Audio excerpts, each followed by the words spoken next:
अस्सलाम वालेकुम viewers, welcome to the students platform. आज हम PSY 401 के लेसन 13 को डिस्कस करेंगे। Causes of mental illness, overview of etiology. बहुत सी रिसर्चेस से ये बात सामने आ रही है कि एक बीमारी के पीछे कोई एक फैक्टर नहीं होता, बल्कि कम्बिनेशंस ऑफ फैक्टर इसमें शामिल होते हैं। इसमें biological, social, physical, physiological factors शामिल होते हैं। Bio psychosocial model of disease. इस मॉडल में इन तीनों एलिमेंट्स को आइडेंटिफाई किया जाता है, इनकी अहमियत को देखा जाता है। इसके मुतालिक एक मिसाल शिज़ोफ्रेनिया की है कि ये एक ऐसी मेंटल डिजीज़ है जिसमें जेनेटिक फैक्टर्स भी शामिल हैं, यानी वो ज़्यादातर फैमिलीज़ में रन करती है। ये एक बायोलॉजिकल फैक्टर है भी है, लेकिन शिज़ोफ्रेनिया ट्रिगर कब होता है? जब स्ट्रेस पैदा हो, कोई ऐसा इवेंट अकर हो, माहौल में इवेंट का पैदा होना सोशल फैक्टर है, और इसकी वजह से जो स्ट्रेस पैदा होती है वो साइकोलॉजिकल है।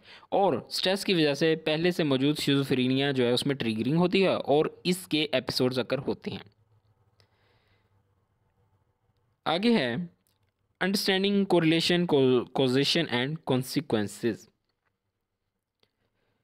मेंटल इलनेस को समझने के लिए इन तीनों चीज़ों का ख़ास ख्याल रखना ज़रूरी है। कोरिलेशन, दो चीज़ों का आपस में ताल्लुक। कॉजेशन, एक चीज़ का दूसरी चीज़ का कॉज, यानी कि एक चीज़ दूसरी का कॉज है या नहीं। और कॉन्सिक्वेंस, एक चीज़ का दूसरी चीज़ पर असर। कोरिलेशन में देखा जाता है कि स्ट्रेस की वजह से डिप्रेशन पैदा हो रहा है या डिप्रेशन की वजह से स्ट्रेस। इसमें यह भी देखा जाता है कि कोई तीसरा फैक्टर या वेरिएबल तो नहीं जो इस पर असरअंदाज हो रहा हो। हाँ, अभी हम कॉन्सिक्वेंसेस की बात करते हैं। एक मिसाल ले लें, जब एक 70-80 साल का शख्स जिसे डिप्रेशन होता है और वो इसके कॉन्सिक्वेंस में ये होता है कि वो उसकी डेथ हो जाती है। यहाँ पर हम कॉजेशन की बात करें तो डिप्रेशन जो है वो डेथ का कॉज है। Biological influences on mental health and mental illness. इसके अंदर सबसे पहले जेनेटिक्स है, genetics of behaviour and mental illness. Genes का हमारे बिहेवियर पर बहुत गहरा असर होता है। हमारी आंखों का रंग, हमारा कद, ये सब चीज़ें हमारी लाइफ में कौन सी बीमारियां अकर होंगी, हो सकती हैं, ये तमाम चीज़ें हमारा जेनेटिक मेकअप डिटरमाइन करता है। ज़्यादातर मेंटल इलनेस मुख्तलिफ चीज़ों के प्रॉब्लम्स की वजह से पैदा होती हैं। ह्यूमन जीनोम प्रोजेक्ट पर जब साइंटिस्ट ने काम करना शुरू किया तो उन्होंने देखा कि 80,000 जीन्स हमारे अंदर ऐसे हैं जो कि फैसला करते हैं कि हमें कौन सी बीमारी हो सकती है। अगर हमें ये पता चल जाए कि फ़लाँ जीन से एक मखसूस बीमारी पैदा हो सकती है तो इससे अर्ली स्टेज में ही कंट्रोल किया जा सकता है। क्लिनिकल मेडिसिन भी इसमें अहम किरदार अदा कर रही है। इसमें इस चीज़ पर फोकस किया जा रहा है कि किस तरह जीन्स माँ बाप से औलाद में मुंतकिल होती हैं, यानी हम चीज़ों को इंटरेक्ट कैसे करते हैं। इस स्टडी में कुछ साइकोटिक डिजीज़ भी देखने में आई हैं, जैसे कि शिज़ोफ्रेनिया, अटेंशन डेफिसिट डिसऑर्डर। अगर एक बच्चे में अटेंशन डेफिसिट डिसऑर्डर है तो इस चीज़ के बहुत ज़्यादा करेक्टर चांसेस हैं कि इसके फादर या मदर में भी इसकी हिस्ट्री मौजूद होगी। इस कनेक्शन को समझना और जानना भी बहुत ज़रूरी है। ये सारी डिटेल इसके अंदर बयान की गई जो मैंने सादा अल्फाज में आपके सामने बता दी।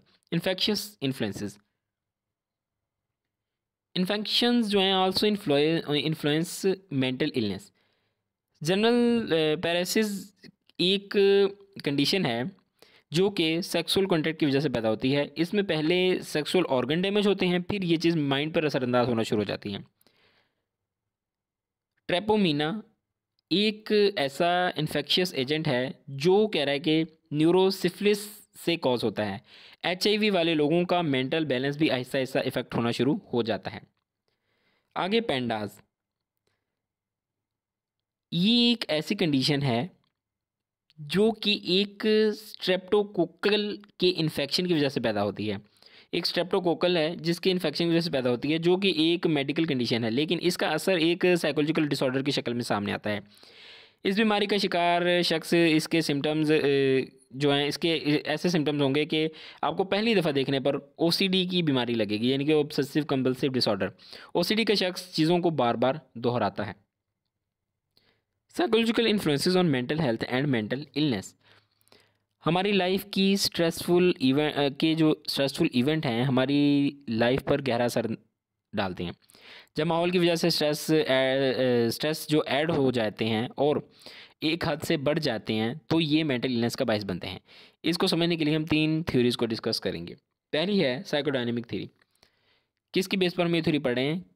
दोबारा सुन लें। जब माहौल की वजह से स्ट्रेस ऐड होते हैं और एक हद से ज़्यादा बढ़ जाते हैं तो मेंटल इलनेस का बायस बनते हैं। इसके रिलेटेड पहली थ्योरी है साइकोडायनेमिक थ्योरी। फ्रॉइड के मुताबिक हमारे ब्रेन की एक्टिविटी का ज़्यादा हिस्सा अनकॉन्शियस में रहता है। बहुत सी चीज़ें हम भूल चुके होते हैं लेकिन फिर भी वो कहीं ना कहीं हमारे माइंड में मौजूद होती हैं और ये चीज़ें हमारी प्रेजेंट लाइफ में बहुत ज़्यादा असरअंदाज होती हैं। 3 टाइप उसने पर्सनैलिटी बयान की थी, इड, ईगो और सुपर ईगो। आप लोगों ने बहुत अच्छे तरीके से इसको पढ़ा है डिटेल से। Behavioural and social learning theory. Behaviourism की बात करें कि हमारे बिहेवियर में हेल्थी या अनहेल्थ हमारे बिहेवियर जो है हमें हेल्थी या अनहेल्थी बनाते हैं।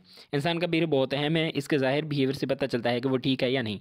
अगर इंसान के बिहेवियर में चेंज लाई जा सके तो हम इसे एक हेल्थी इंसान बना सकते हैं। 2 तरह की टाइप्स हैं बिहेवियर की। इसके अंदर कह रहा है कि क्लासिकल कंडीशनिंग एक होती है जिसके अंदर कह रहा है कि गिवन बाय पेवलोव। इवन पेवलोव ने ये बयान की थी। आपने इसकी काफ़ी मशहूर है, आपने पढ़ा होगा इसके एक्सपेरिमेंट को, जिसके अंदर फूड देता है डॉग को। तो जब फूड देता है वो सेलिब्रेट करने लग जाता है। फिर उसने क्या किया कि फूड देने के साथ साथ बेल भी रिंग करना शुरू कर दी। तो डॉग जो है वो एसोसिएट कर लिया उसने फूड को बेल के साथ। तो जब वो फूड नहीं देता था, बेल ही सिर्फ रिंग करता था ना, तो डॉग जो है सेलिब्रेट करने लग जाता था। दूसरी ऑपरेंट कंडीशनिंग है। इसके बारे में भी आप जानते हैं कि जब बिहेवियर को रेनफोर्स किया जाए तो वो बिहेवियर इंसान सीख लेता है। बच्चों को किसी काम पर अप्रिशिएट किया जाए तो वो उसको दोबारा दोहराएगा। आगे सोशल लर्निंग थ्योरी है हमारे पास। बेंडूरा ने ये पेश की थी। इंसान में तब्दीली ऑब्जर्वेशन के ज़रिए लाई जा सकती है। हम ऑब्जर्वेशन से ही दूसरे को मतलब दूसरे को हम सीखते हैं। ऑब्जर्वेशन के ज़रिए हम चीज़ों को सीखते हैं दूसरों को देख कर। अगर कह रहा है कि आप एक बच्चे में पढ़ने की आदत पैदा करना चाहते हैं तो इसे डायरेक्टली ऑर्डर देने के बजाय इसे माहौल में ले जाएं जहां बच्चे बैठकर पढ़ाई कर रहे होते हैं। लेसन व्यूज़ हो गया हमारा कंप्लीट। मिलते हैं जल्दी नेक्स्ट लेसन के साथ। Till then take care. अल्लाह हाफ़िज़।